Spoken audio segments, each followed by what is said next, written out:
일단은 제가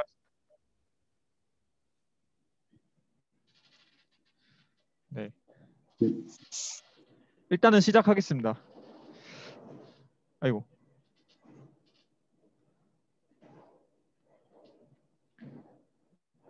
네.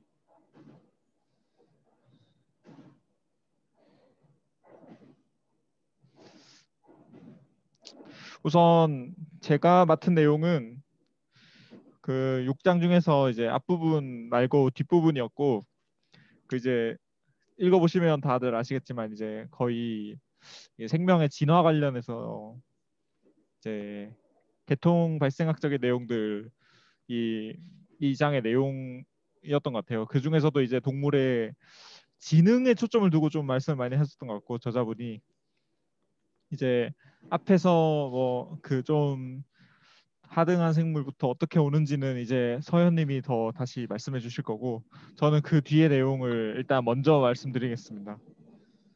제가 지금 기차 안이라서 좀 시끄러울 것 같은데 죄송한데 어 만약에 네 배경소음 억제를 좀 강하게 켰습니다.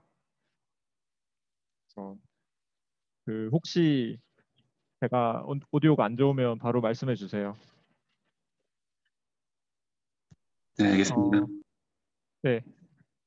그 이제 제가 이제 말씀드릴 부분이 이제 포유류랑 조류 부분인데요. 네, 네, 네. 감사합니다. 감사합니다. 감사합니다. 그 이제 잠시만요. 창이 안 보여가지고. 네. 일단 그 이제 의식이 있을 걸로 추정되는 이제 동물들 사실 다 추정이죠. 그래서 여러 가지 얘기를 하는데 그 중에서도 이제 제일 대표적인 이제 분류가 이제 부류가 포유류랑 조류입니다. 그래서 이 그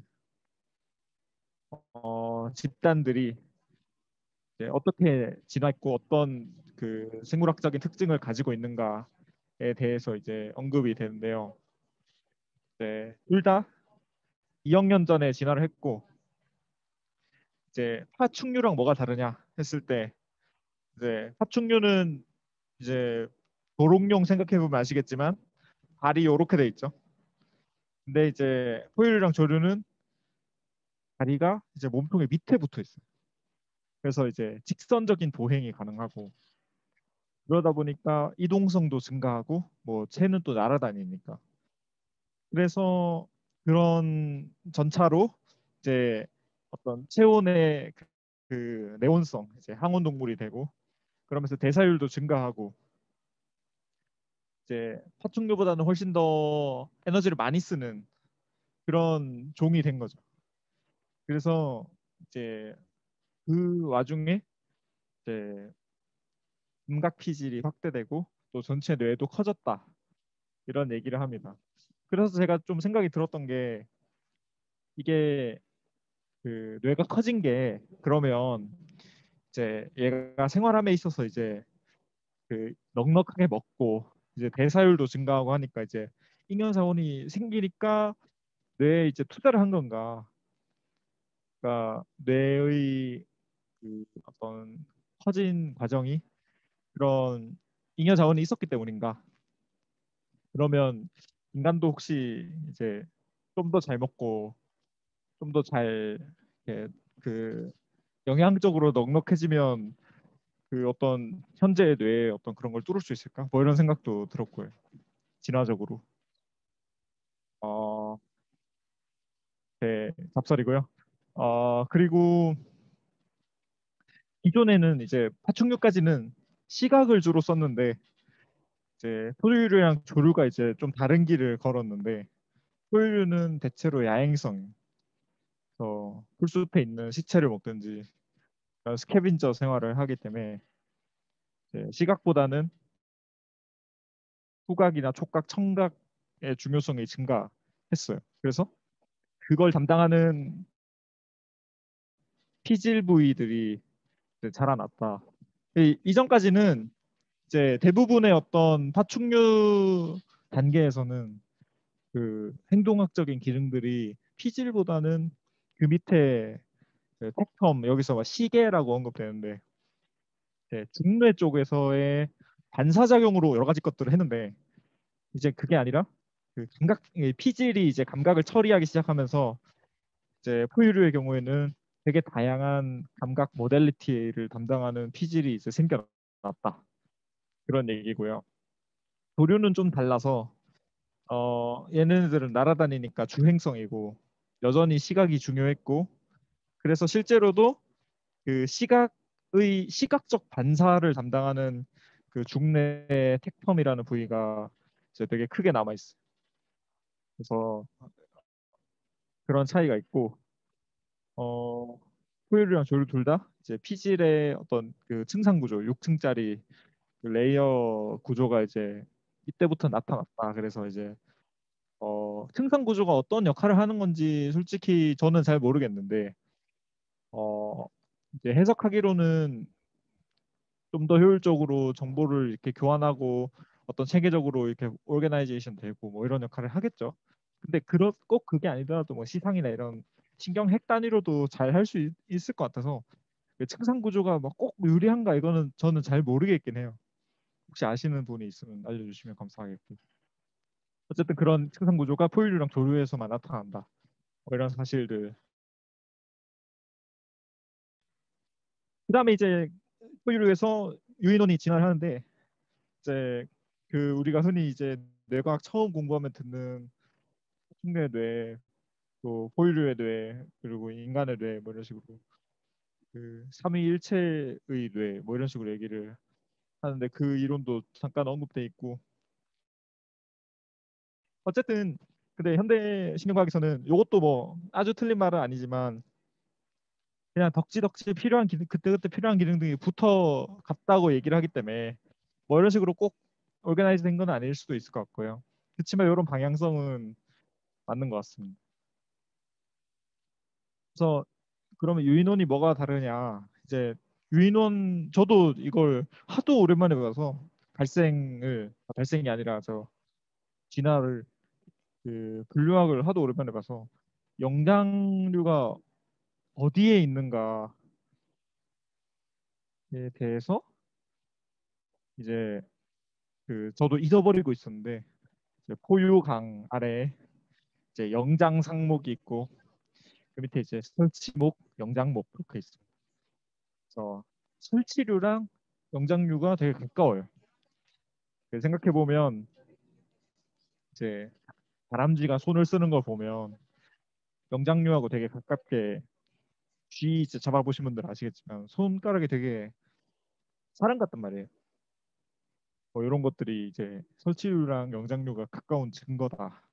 그렇게 얘기할 수 있을 것 같고 그 유인원은 이제 뇌가 급격하게 커졌고 그리고 뉴런 수도 많아졌고 그러면서 시각을 쓰는 비중이 다시 증가했어요. 주행성으로 돌아왔기 때문에. 그래서 이제 결과적으로는 다른 감각을 쓰는 피질들도 늘어났고 그 다음에 다시 시각이 필요한 상황이 오자 이제 피질에서 시각을 처리하기 시작한 거죠. 이전에 이제 텍텀 이런 데서 했던 거랑 달리. 그래서 현재의 이제 인간의 뇌가 된 거고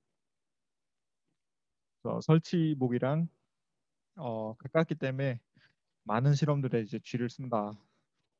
그 사실을 다시 한번 자각할 수 있었고요. 손발가락 유연하고 뭐 이거는 사실 여러분들 인간이 뭐가 특별한가 인간의 진화 이런 거에서 한 번쯤은 다들 들어보셨을 텐데 여기서도 언급이 됩니다. 이제 손발가락이 유연하고 이제 엄지가 있고 발성 능력이 좋고 뭐 이런 것들이 여러 가지 복합적으로 진화가 일어나면서 이제 굉장히 고등한 수준의 의식을 지니게 됐다. 이제 여기서 책에서 거의 의식이랑 지능 뭐 이런 걸 좀 동의어처럼 쓰셔가지고 이제 어,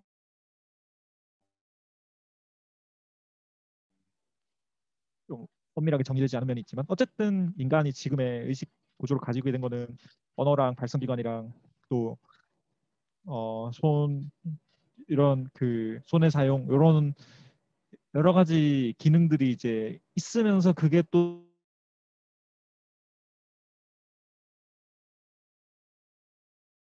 발생학적으로 다시 그 해부학적 구조에 연관을 주고 이제 그런 과정의 되풀이가 아니었나. 혹시 지금 끊기나요?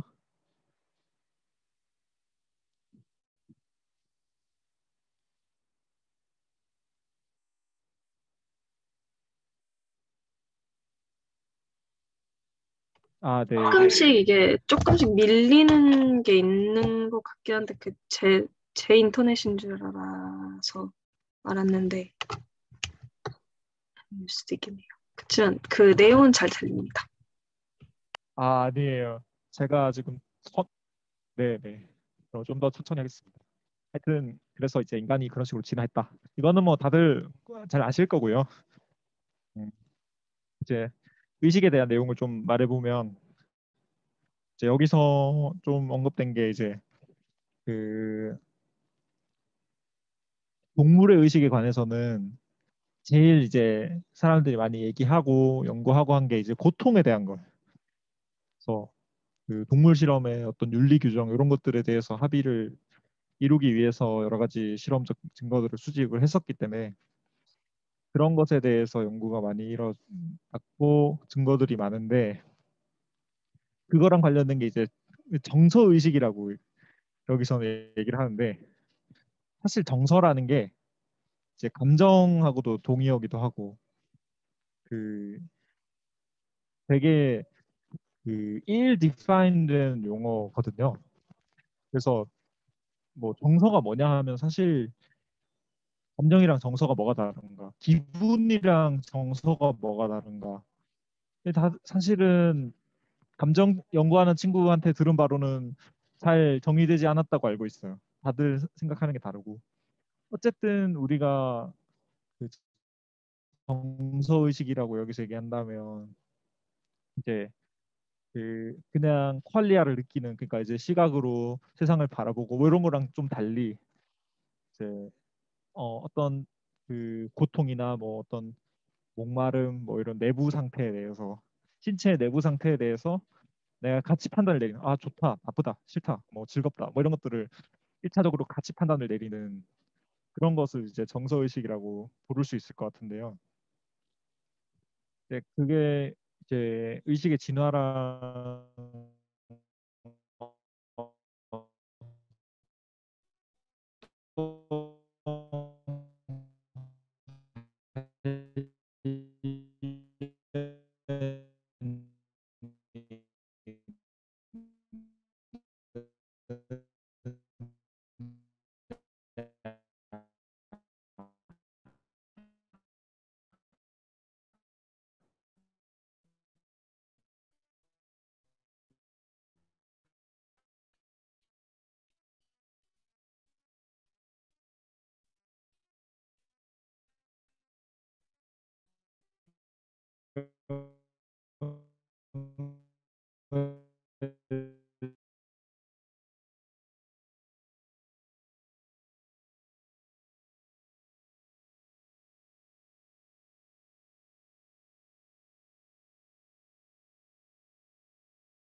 그 네, 대역폭을 줄여야 될 것 같아서 죄송합니다.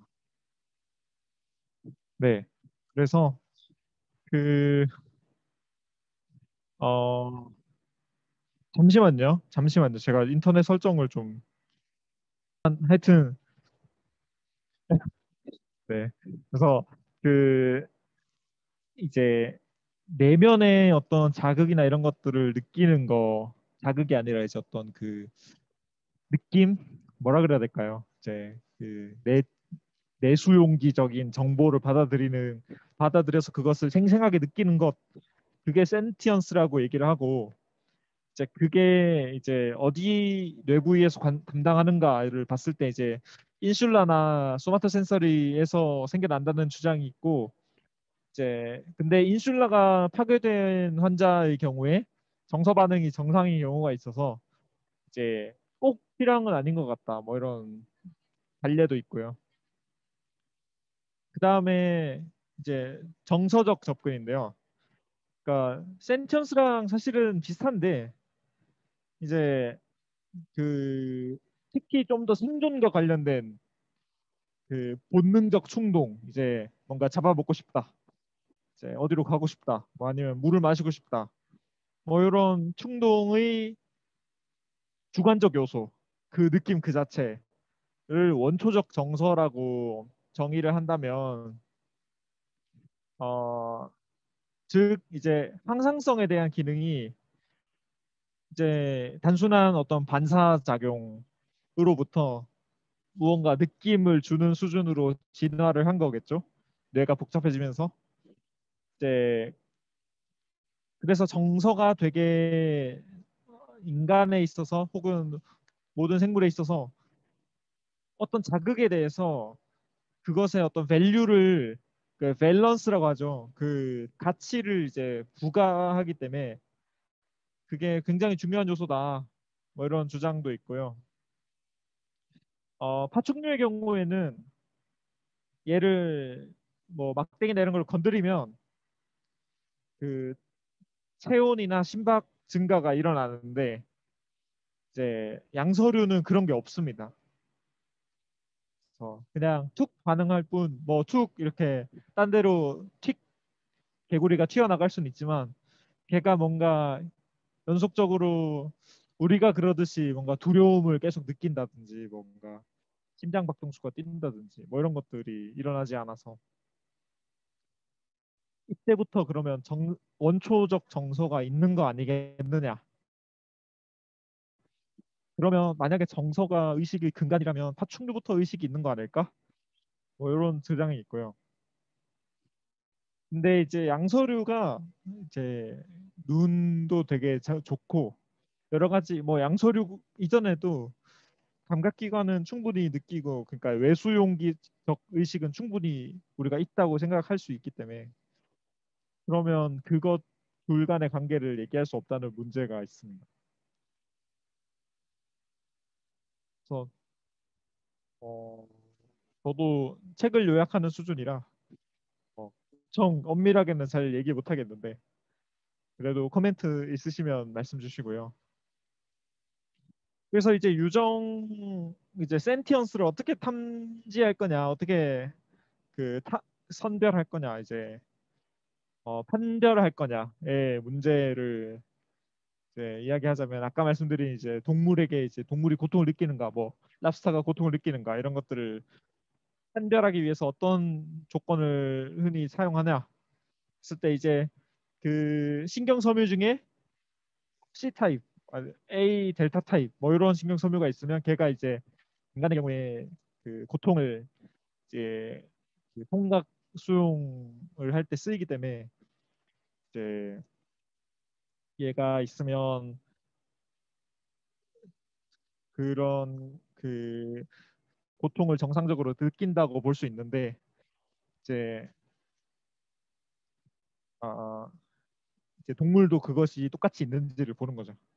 그래서 그 유해 자극을 감지하는 것과 그 고통을 의식적으로 지각하는 것, 요 두 개가 이제 구분되는가, 그거를 알 수 있기 위해서는 이제 고통 반응이 좀 충분히 오랫동안 후에도 나타나는지, 그리고 그 고통을 멈추기 위해서 도구적 학습, 그러니까 뭐 레버를 누르면 진통제가 나온다. 그러면 그 진통제를 고통을 가해지는 순간에 그 레버를 눌러서 진통제를 먹을 것인가, 그런 행동을 보이는 동물들도 있단 말이에요. 근데 만약에 대뇌랑 간뇌를 쥐에서 절제를 하면 네, 뭐 먹이를 먹고 뭐 이런 거는 정상적으로 하는데 놀랍게도, 그리고 파블로비안 컨디셔닝은 할 수 있는데 그 오퍼레이셔널 컨디셔닝은 할 수 없대요. 이제 그래서 그런 것들이 나타나는지를 보면 이제 그 얘가 진짜 고통을 내부적으로 느끼는가를 네, 알 수 있지 않을까. 책 읽으면서 이해가 잘 안 갔던 부분이 이 생각을 하고 나면서 이해가 갔는데 의식을 앞서 정의하지 못했는데 6단원에서 의식을 유전적으로 프로그램화된 그 이상의 반응을 보이게 하는 뇌의 작용으로 봤다. 그러니까 이제 의식을 본능하고 좀 구별을 한 건데 결국 이제 그런 문제에서 출발하는 것 같아요. 그러니까 로봇이나 인공지능이나 아니면 뭐 그냥 세포 이런 것들은 의식이 우리가 없다라고 직관적으로 받아들일 수 있잖아요. 그냥 코드 몇 줄 짠 게 무슨 의식이 있겠어요.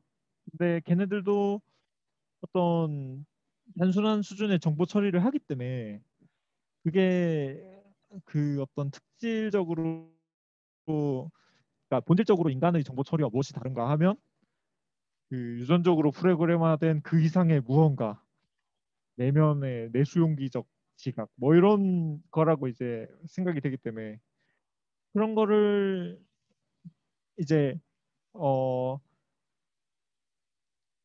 그러니까 당연히 그 밑에 것들이 돼야 위에 것들이 되겠지만 그 밑에 것들만 할 수 있는 애들은 의식이 없는 걸로 치자라고 암묵적 가정을 하고 얘기를 하는 것 같아요.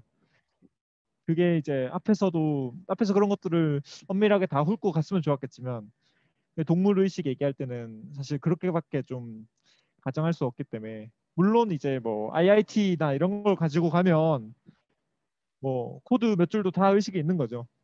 딥러닝 돌리면 의식이 있는 거고. 근데 그 이제 동물의 세계에서 행동학적으로 인간이 고등한 의식을 지니고 있다는 건 사실인데 그렇기 때문에 보일 수 있는 행동과 비교했을 때 이제 얘네들도 뭔가 느끼긴 느끼겠구나라는 건 사실 모두 다 유추의 영역이고 그 토마스 네이젤의 그 박쥐 논문에서 얘기하듯이 그냥 다 인간의 상상의 영역인 거죠. 그래서 그런 것들은 좀 아쉬운 부분인데 그래도 저는 이런 사실들을 동물이 어떤 식으로 반응하고 하는가를 다양한 수준에서 탐구하는 게 굉장히 의미 있는 작업이라고 생각하고 이게 뭐 돈이 안 돼서 사람들이 많이 하진 않겠죠. 그렇지만 이런 것들을 정말 충분히 이해하면 이제 의식의 본질에 대해서 훨씬 더 넓은 시각으로 바라볼 수 있지 않을까 생각합니다.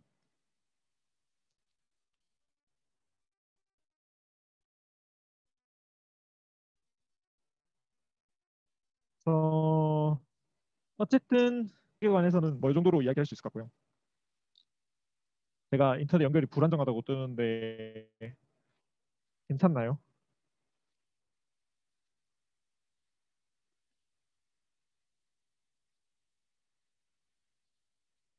네, 네, 감사합니다. 제가 채팅을 켜놓고 있으니까 제가 말이 끊기면 바로 알려주세요. 채팅을 보이더라고요. 어, 다시 한번 죄송하고. 그래서 이제 뭐 한 요 정도고 그 절지동물이랑 문어에 대해서 좀 더 말씀드릴 텐데 절지동물이라 하면 이제 그 마디가 있는 몸에 마디가 있는 이제 그 곤충이랑 뭐 이런 애들을 말하는 거고 그 다제 이런 애들도 절지동물이죠. 그래서 그 맨 처음 먼저 짚고 넘어가야 될 게 이제 앞에서 말했던 어떤 고통을 느끼는가 또 여러 가지 정서를 느끼는가 또 복잡한 어떤 사회 행동을 할 수 있는가 뭐 이런 그 여러 가지 기준을 행동학적인 기준을 놓고 봤을 때 척추동물의 대부분이 의식이 있는 건 맞는 것 같고 근데 척추동물뿐만 아니라 뭐 두 종류에서도 이제 의식이 있는 것처럼 되게 지능이 높은 개체들이 이제 있다. 그래서 의식이 어, 어떤 수렴 진화를 한 거죠. 그렇다는 것은 의식이 특정 뇌구조를 필요로 하지는 않는 것일 수도 있다. 그러니까 뭐 예를 들어 시상피질 네트워크가 딱 있어야지 의식이 생긴다.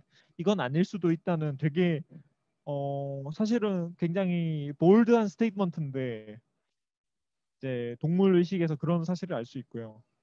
그렇지만 척추 동물이 어떤 면에서 유리한 건 사실이다라는 거죠. 그 이제 절지 동물은 되게 체계화가 많이 된 고도로 발달된 종에서만 나타나는데 척추 동물은 대부분의 경우에 잘 나타나니까 그 의식적 행동이 이제 척추 동물이 좀 유리하게 출발하는 것 같긴 하다. 이런 얘기고요.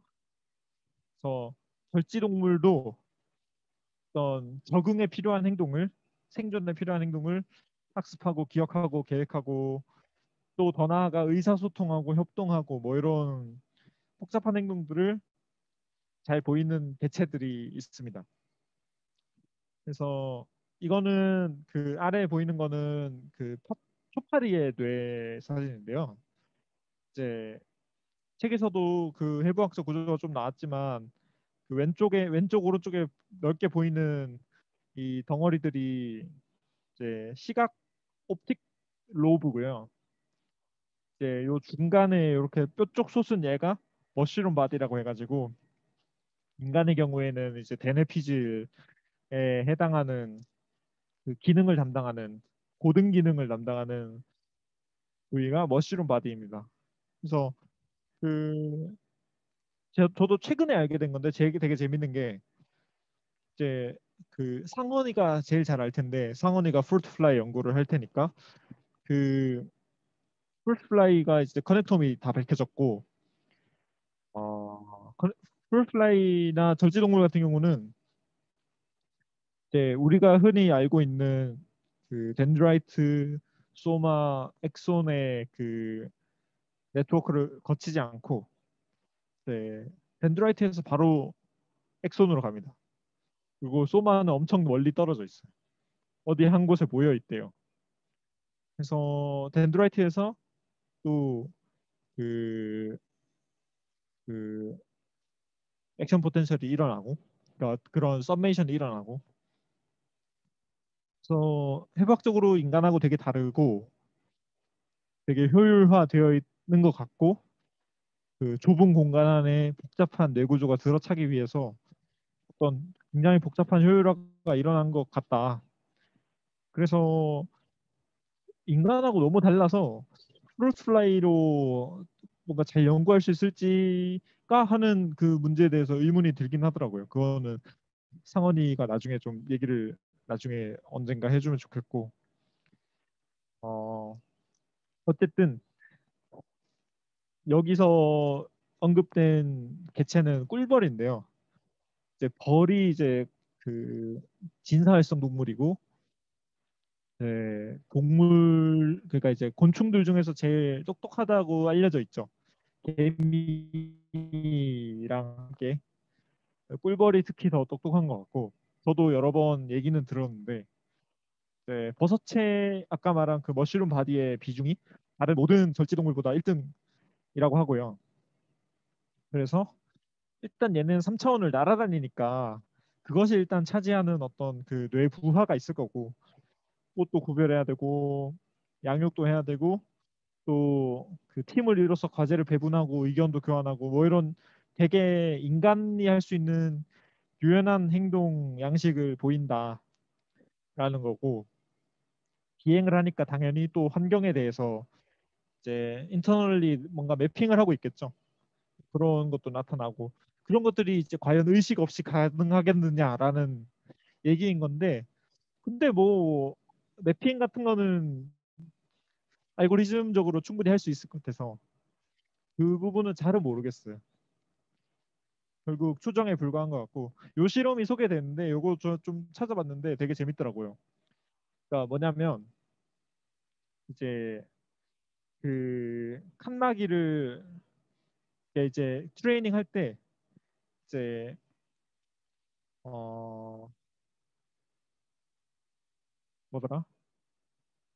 그러니까 요 45도로 비스듬히 된 물결 사선무늬랑 그리고 동심원을 그린 나이테 모양 요 무늬가 요 먹이에 표시되고 또 45도랑 이 나이테가 아니라 이제 방사형 무늬일 때 네스트에서. 그러면 이제 정상적으로 푸드도 주고 네스트로 갈 수 있도록 그런 챔버를 준 거예요. 그러니까 이제 좀 헷갈리게 한 거죠. 이 반대 자극일 때는 그 문이 열리지 않아요. 그러니까 그 보상이 주어지는 조합을 기억하게 한 거고, 이게 피더랑 레스트가 꼭 반대인 것도 아니고, 그러니까 반대인 것도 있고 똑같은 자극인 것도 있고, 그러니까 종류가 다른 거죠. 근데 그거를 이제 테스트하는 환경에서는 요거를 또 간격도 좀 다르게 하고, 그러니까 이제 그 사선이라는 사실만 똑같이 하고, 또 동심원 같은 경우도 뭐 두께도 다르게 하고 이래가지고 좀 완전히 같진 않지만 어떤 그 게슈탈트적으로 특징은 같은, 이제 어떤 모달리티는 같은 그런 자극을 줬을 때 얘네들이 똑같은 자극을 잘 기억해내서 그 찾아가더라, 답을 찾아가더라 라는 건데, 그런 것들이 이제 보여주는 게,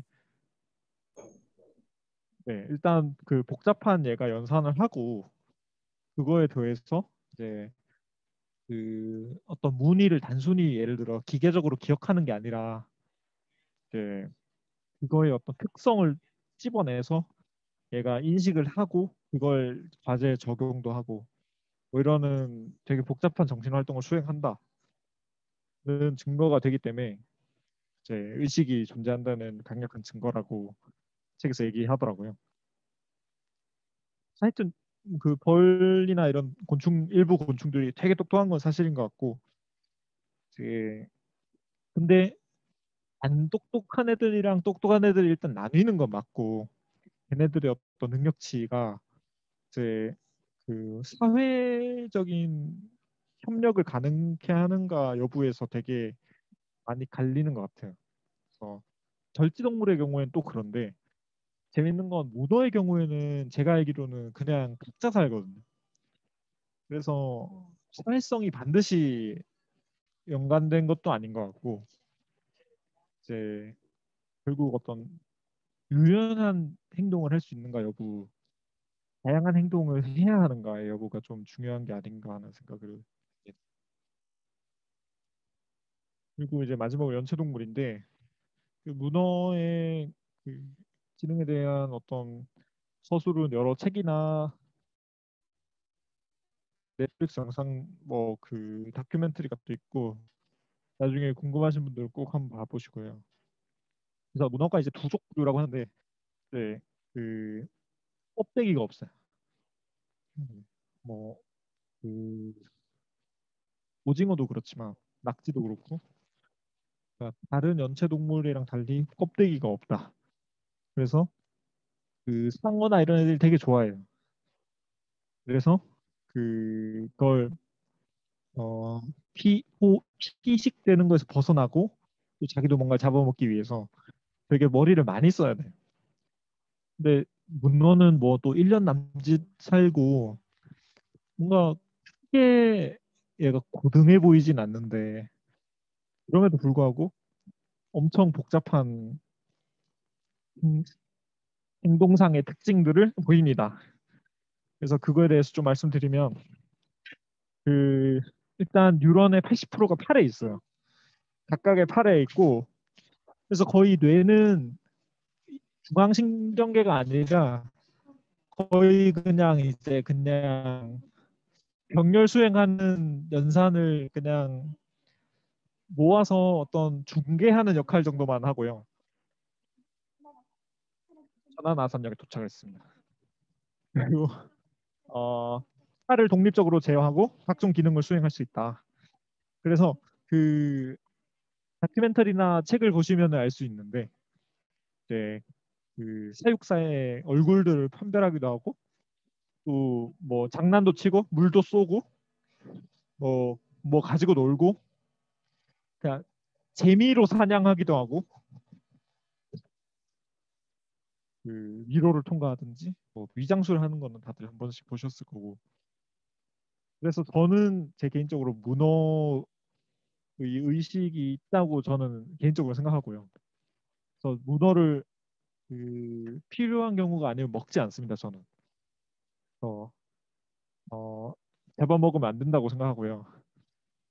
어, 한 개 정도의 지능은 있는 것 같아요. 그래서 그 문어의 지능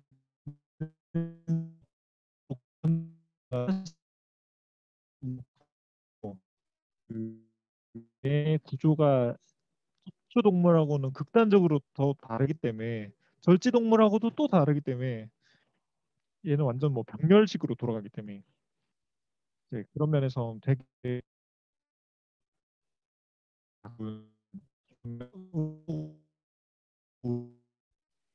지만 이제 그 비슷한 기능을 우리와 또 보인다는 점에서 그 생물학의 어떤 수렴 진화가 좀 놀랍다고 생각합니다. 아, 괜찮나요, 지금?